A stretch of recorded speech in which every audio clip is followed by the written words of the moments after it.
पर आप कहते हो ये धरती। जीसस ने कहा मेरा राज यहां का नहीं, मेरा राज वहां का है। अगर मेरा राज यहां का होता तो जब मीटिंगों को रोका जाता तो मेरे लोग लड़ते। अगर मेरा राज यहां का होता तो जब यीशु मसीह के नाम को लोग धब्बा देने की कोशिश करते हैं तो उनके लोग लड़ते। इसलिए मैं कहता हूं विरोधियों को जो बोलते हैं कि पंजाब में कन्वर्जन चल रहा है, उनको कुछ कहने की जरूरत नहीं, क्योंकि मैं भी उन्हीं विरोधियों में से एक था। मेरे दादाजी इनकम टैक्स के ऑफिसर थे। जब उनको कैंसर हुआ, बोन का, हड्डियों का कैंसर हुआ, जब जलंधर के बड़े बड़े डॉक्टर्स के पास वो गए और किसी ने बताया कि एक सिस्टर यहां पे है, क्रिश्चियन सिस्टर, जब वो प्रार्थना करेगी तुम्हारे दादाजी ठीक हो जाएंगे। लेकिन मुझसे नहीं बात हुई, मेरे मम्मी पापा से होती थी। तो वो जब प्रार्थना कराने के लिए उनके घर जाते थे और जब वो सिस्टर मेरे घर में आती थी तो मैं बोलता कि हम हिंदू सिखों में से हैं, मैं खत्री परिवार से हूं, अगर ये दोबारा क्रिश्चियन लोग हमारे घर में आए तो मैं इनको गालियां निकालूंगा, इनको मारूंगा, इनको पीटूंगा, क्योंकि ये अंग्रेज लोग अपना धर्म यहां पे छोड़ गए। इसलिए मैं कहता हूं कि विरोधियों का विरोध मत करो। अगर मेरा भी विरोध करते क्रिश्चियन लोग तो मैं आज यहां पे ना होता। जब मेरा विरोध हुआ वो मेरे घर में वापस नहीं आए। मुझे मेंटली अपसेट के अटैक होने शुरू हुए। सुसाइड करने की तरफ जब मैं चल पड़ा, सब जगह जाके देखा, न्यूरोलॉजिस्ट के पास, दिमाग के डॉक्टर्स के पास। मैं खुद पढ़ा लिखा इंजीनियर था, मेरी फैमिली में बहुत सारे डॉक्टर हैं, कहीं भी इलाज जब नहीं हुआ। जिस दिन सुसाइड करना था, ओवरडोज लेके, भांग खा के, बहुत सारे नशे में करने लगा था। उस दिन एक हिंदू व्यक्ति जो उस चर्च का मेंबर था, उस बहन ने कहा परमेश्वर का आत्मा मुझसे कह रहा है उस घर में दोबारा जाओ। मेरे पापा का नाम जीवन है तो कहते जीवन के घर में जाओ, और उस घर में प्रभु मुझे कह रहा है कि वहां कोई रूह है जो प्रभु से बचाना चाहता है। वो बोला, परिवार बोला, कहते नहीं जी उस घर में हम नहीं जाएंगे, वहां उनका लड़का है एक बड़ा कट्टर हिंदू टाइप का, वो नहीं मानता, वो कहता अगर आए तो हम गालियां निकालेंगे, हम नहीं जाना चाहते। वो सिस्टर बोली नहीं तुम मेरी बात मानो, जाओ उस घर में प्रभु का आत्मा कह रहा है। वो मेरे घर में आए, मैं घर में नहीं था। जब वो मेरे घर में मेरे बेडरूम में बैठे तो मैं नशा करके जब आ रहा था वापिस अपने घर में, और मैंने अपना रूम जब खोला तो मेरे रूम के सामने वो बैठे थे। उसमें मेरा घमंड टूट चुका था, बीमारी के साथ मैं खत्म हो चुका था। अपने घर के अंदर गया, कुछ नहीं बोला। उन्होंने मुझे बाइबल दी और कहा कि प्रभु यीशु मसीह किसी धर्म या जात को बनाने के लिए नहीं आए।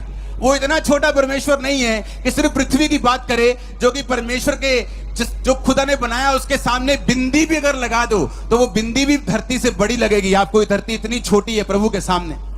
उसने कहा बाइबल पकड़, जिस दिन तेरे को ईसाई धर्म नाम का बाइबल में शब्द मिलेगा उस दिन तू बाइबल पढ़नी बंद कर देना। मैंने कहा मैंने तो मीडिया से यही सुना है कि ये लोग धर्म बदलते हैं, बड़ा नेक्सस चल रहा है जी, बड़ा धर्म परिवर्तन का धंधा चल रहा है जी, बड़ा कुछ हो रहा है जी। उन्होंने कहा अच्छा, हम भी हिंदू परिवार से हैं, परमेश्वर ने हमें चंगा किया है, जिसको प्रभु अपने पास बुलाता है ये उन्हीं को मालूम है। उस दिन बाइबल पकड़ ली, रात को 8 बजे 16 अगस्त 2004 नशा करके एक घर देखा जहां वो बंदगी करते थे। वापिस आया, मेरे पे ले हैंड प्रार्थना हुई। पहली प्रार्थना में मुझे समझ आ गया था कि अगर इस धरती पे मेरा कोई हल कर सकता है तो वो सिर्फ प्रभु यीशु मसीह है। मेरे को समझ आ गई थी एक प्रार्थना में ही, हल पूरा नहीं हुआ था लेकिन एक प्रार्थना में समझ आ गई थी, क्योंकि मैं दुनिया घूमा हुआ था, कंप्यूटर इंजीनियर था, मेरी फैमिली में बड़े बड़े अफसर थे, सब जगह पढ़े लिखे लोग थे। तो मैं जानता था कि जो मैं देख रहा हूं ये फेक नहीं है। जो मैंने मीडिया से सुना, जो मैंने लोगों से सुना, वो नकली, वो गलत था, लेकिन जो मैं अपनी आंखों से देख रहा था, एक्सपीरियंस कर रहा था, वो सही था। बाइबल को पकड़ा। उस टाइम पे ब्रॉडबैंड इंटरनेट होते थे, आज की तरह इंटरनेट आम नहीं था, किसी किसी घर में होता था। कंप्यूटर आम नहीं था, किसी किसी घर में डेस्कटॉप कंप्यूटर होते थे। तो मैंने अपने कंप्यूटर पे इंटरनेट ऑन किया, यीशु मसीह के बारे में सर्च करनी शुरू की। क्या ये फेक है? क्या ये पैसा देके धर्म बदलते हैं? आज लोग बोलते जी बड़ा पैसा मिलता है जी। मैं सबके सामने बोलने के तैयार हूं, मुझे पैसा चाहिए। है कोई बंदा पैसा देता जो क्रिश्चियन बनने के? बहुत सारे लोग तैयार है मेरे पैसा देने के लिए, एक भी नहीं।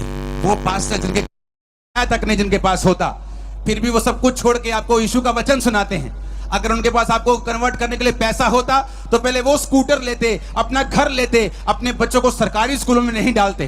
वो मरते हैं, खपते हैं जीसस क्राइस्ट का प्रचार करने के लिए, आपको उद्धार की कथा सुनाने के लिए, ये बताने के लिए कि प्रभु यीशु मसीह किसी धर्म या जात को बनाने के लिए नहीं आया, वो आपको बचाने के लिए आया। अगर आप जीसस के पास आएंगे, आप कोई भी धर्म के क्यों ना हो, कोई भी जाति के क्यों ना हो।